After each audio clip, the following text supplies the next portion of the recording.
Пресс-секретарь ООН Стефан Дужарик сообщил, что во время встречи с главой Китайской Народной Республики на втором форуме, посвященном проекту «Один пояс, один путь», генеральный секретарь ООН Антонио Гутеррес поставил на повестку вопрос нарушения прав человека в Восточном Туркестане.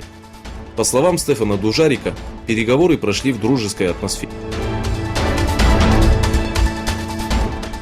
По сообщениям Евроньюз, бывших узниц лагерей политического перевоспитания заставляли есть свинину и употреблять спиртные напитки.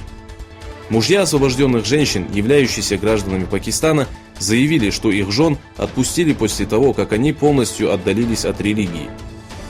Около 40 женщин, пропавших без вести в 2017 году, вернулись в свои дома. Военные, отделившиеся от армии Венесуэлы, перешли на сторону Хуана Гуаида.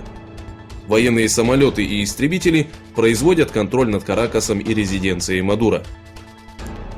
Военные начали блокировать стратегические участки страны. Министерство коммуникаций сообщило о том, что в стране начался переворот.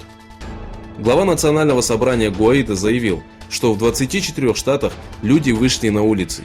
По его словам, обратного пути нет. «Будущее за нами. Народ и военные объединились для того, чтобы остановить произвол», — сказал Гуаида.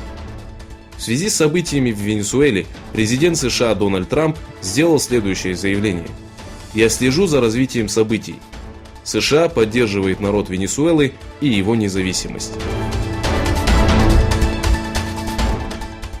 Решение властей Швейцарии присоединиться к китайскому проекту «Один пояс, один путь» вызвало волну протестов в германских СМИ. Посетивший Пекин с официальным визитом глава Швейцарии подписал соглашение о сотрудничестве и присоединении к проекту Китайской Народной Республики. Германская газета Süddeutsche пишет, что решение Швейцарии показывает ее близорукость в политике. Организация Save the Children опубликовала доклад о том, что число зараженных холерой йеменских детей достиг по меньшей мере 100 тысяч. С 1 января по 19 апреля было зарегистрировано 236 тысяч случаев, из них 105 384 дети до 15 лет. Приблизительно 45% от всех случаев приходится на долю детей.